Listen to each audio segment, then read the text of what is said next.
ఆయన ఈ లోకమునకు వచ్చేటప్పుడు ఆయన ఎలా వచ్చాడంటే పాప శరీర ఆకారముతో వచ్చాడు. మీకు కనిపిస్తుంది కదా, పాప శరీర ఆకారము. ఆ పక్కనే ఉన్నదంటే పాప శరీరం ఉన్నది. ఆ పక్కనే ఉంది పాప శరీరం ఉన్నది. పాప శరీరమును పోలినటువంటి ఒక ఆకారమును యేసుక్రీస్తు వారు ధరించి ఆ ఆకారములో వచ్చాడు. ఇది పాప శరీరమా? ఇది యేసుక్రీస్తు వారు, కడపటి ఆదాము యేసుక్రీస్తు వారు. యేసుక్రీస్తు వారిది ఆయన పాప శరీరమా? కాదు కాదు. ఎందుకంటే దీన్ని అర్థం చేసుకోవడానికి ఒక విషయం చెప్తాను నేను. పరిశుద్ధాత్మ దేవుడు భూమి మీదకి వచ్చినప్పుడు ఎలా వచ్చాడైనా?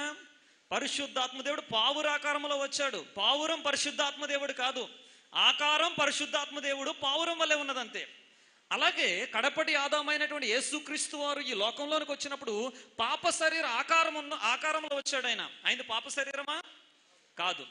పావురం పరిశుద్ధాత్మ దేవుడు పావురాకారంలో వచ్చినప్పుడు పావురం ఉందా లేదా? పావురం అనేది ఉన్నది, అసలే ఉన్నది. దాని ఆకారం మనకు తెలుసా? తెలుసు. అలాగే యేసుక్రీస్తు వారు ఈ లోకంలోనికి పాప శరీర ఆకారం వచ్చినప్పుడు పాప శరీరం ఉన్నదా లేదా? ఉన్నది. ఎవరిది? ఆ పాప శరీరం ఎవరిది? మొదటి ఆదామైనటువంటి పాపము చేసి అవిధేయతలో పడినటువంటి మొదటి ఆదాముది పాప శరీరము. అలాంటి ఆకారములో యేసుక్రీస్తు వారు కడపటి ఆదాముగా ఈ లోకంలోనికి వచ్చాడు. ఆయన యేసుక్రీస్తు వారు ఈ లోకంలోనికి వచ్చేటప్పుడు ఆయన ఎంత వయసుతో ఈ లోకానికి వచ్చాడు? ఆయన ఏ వయసుతో వచ్చాడు? ఆయన ఈ భూమి మీదకి వచ్చేటప్పుడు ఎంత వయసుతో వచ్చాడు? ఆయన తల్లి గర్భములో నుంచి ఆయన ఆకారము తల్లి గర్భములో ఉన్నప్పటి నుంచే ఉన్నది ఆయనకు ఆకారం. యేసుక్రీస్తు వారికి ఎప్పటి నుంచి ఉంది ఆకారం? తల్లి గర్భములో ఉన్నప్పటి నుంచి ఆకారం ఉంది. అంటే ఈ తల్లి గర్భములో ఉన్నటువంటి ఆకారం ఏదైతే ఉన్నదో ఈ ఆకారము తల్లి గర్భములో ఉన్నటువంటి పాప శరీరమును పోలిన దానిగా ఉన్నది. అంటే పాప శరీరం అనేది ఎక్కడి నుంచి ఉంది? ఇప్పుడు తల్లి గర్భంలో నుంచి ఉందా, లేదంటే మనం పెద్ద ఎదిగిన తర్వాత పాపము చేసినందువల్ల మనకు పాప శరీరం ఉన్నదా? యేసుక్రీస్తు వారికి ఆకారం ఎక్కడి నుంచి ఉంది? పాప శరీర ఆకారం ఎక్కడి నుంచి ఉంది? ఆయనకి తల్లి గర్భములో నుంచి ఆయనకు ఆకారం ఉంది.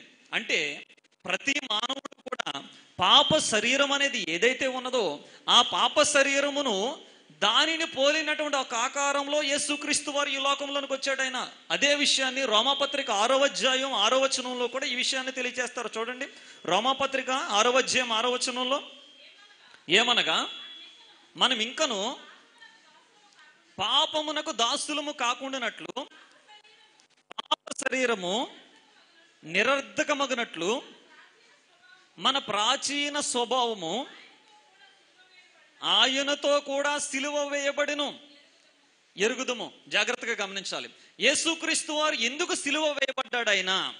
యేసుక్రీస్తు వారు ఆయన ఎందుకు సిలువ వేయబడ్డాడంటే, ఇక్కడ మొదటి యొక్క పిక్చర్లో ఉన్నటువంటి పాప శరీరం అనేది ఏదైతే ఉన్నదో ఆ పాప శరీరం అనేది ఏమవ్వాలంటే నిరర్ధకం అవ్వాలి. ఇది ఏమైపోవాలి? నిరర్ధకమైపోవాలి. నిరర్ధకమైపోవడానికి దాని కొరకు యేసుక్రీస్తు వారు ఏం చేశారు? ఈయన సిలువ వేయబడ్డాడు. ఈ పాప శరీర ఆకారములో నుంచి వచ్చినటువంటి యేసుక్రీస్తు అనబడినటువంటి ఈ యొక్క దేవుని కుమారుడు ఈ పాప శరీరం నిరర్ధకమగునట్లుగా ఈయన సిలువ వేయబడ్డాడు. దీని ద్వారా ఏమి జరిగింది అనంటే, మరలా వాక్య భాగాన్ని మరలా చదివితే ఏమని రాయబడి ఉంది అక్కడ? ఏమనగా, మనం ఇంకను